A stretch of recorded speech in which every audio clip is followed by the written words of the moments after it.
Democrats are effectively at this point already telling the American people, if we don't have a Supreme Court that we can count on the big social issues that are very emotional for us and that drive a lot of the Democrat Party's power, if we don't have a Supreme Court that will do that, we will break down, subvert, and destroy the system.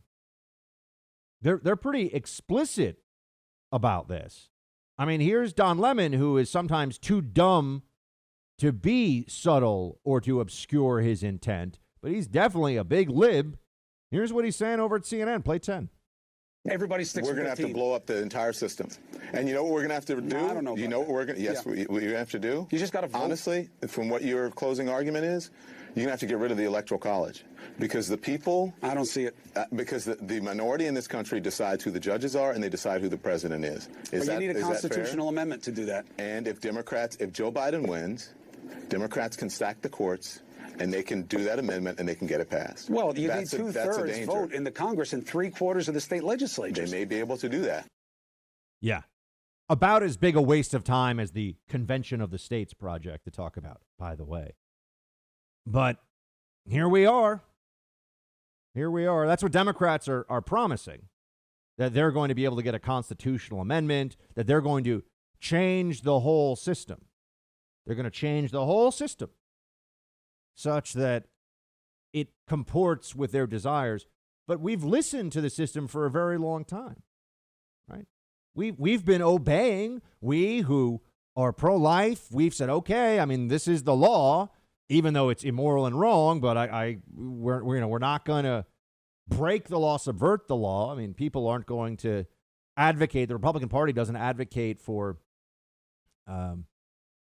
shutting down with force the way that BLM does, shutting down with force businesses that they don't like, shutting down abortion clinics. The right has not been doing that.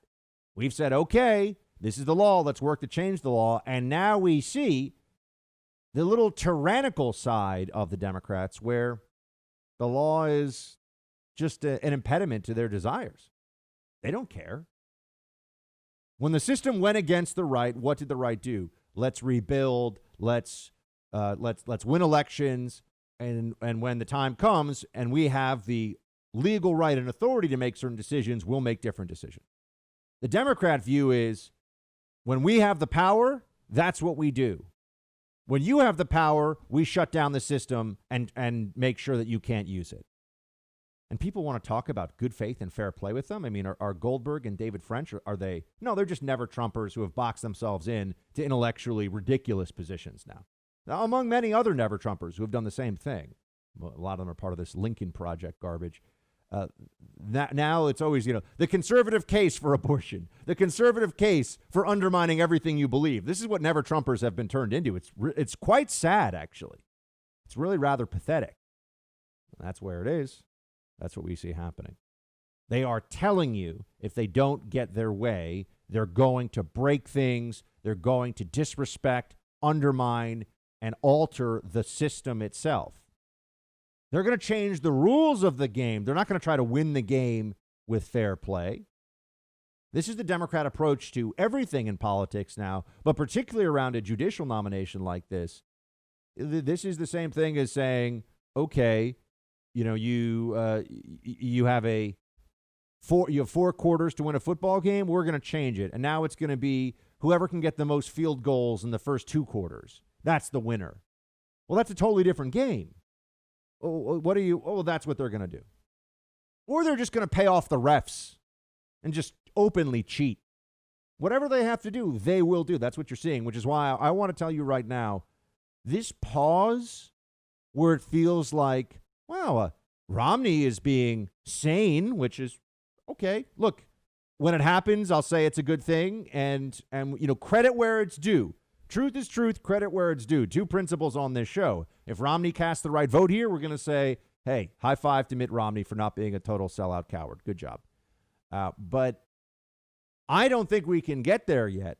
Well, obviously it hasn't happened, but I don't want us to become complacent at all. Remember the analogy I used, right? This is a rabid squirrel that we're injecting meth into. No one really knows how this is going to turn out. This is going to be crazy. The libs aren't going to just quietly allow this process to play out. they're going to go full Alinsky on this. Yeah, they have no parliamentary procedure to play. They have no means of stopping this. It would be like trying to stop a presidential pardon. I mean, the president's allowed to pardon who he wants to pardon, but they're going to go to that level of what if we take the pen out of his hand? What if we don't allow him to, write it down? What if we prevent the president from, that's what we're going to see. I believe that they're going to physically block members of Congress from being able to hold a session. I think that they're going to do things that right now, if you said out loud, people would call you a someone who's being, worrying too much, who's being hyperbolic. No, I think that's what we're going to. I don't know what it is yet, but always leave room for crazy, my friends. I've been saying that to you for many years. Always leave room for crazy. And these Democrats are completely nuts and will do anything that they think will be successful to stop this Supreme Court nomination. Hey, Team Buck, thank you so much for watching The First on YouTube. If you like this video, please click that little thumbs up button so then it will log as liked. And also, if you want to see more great content from The First, please click subscribe.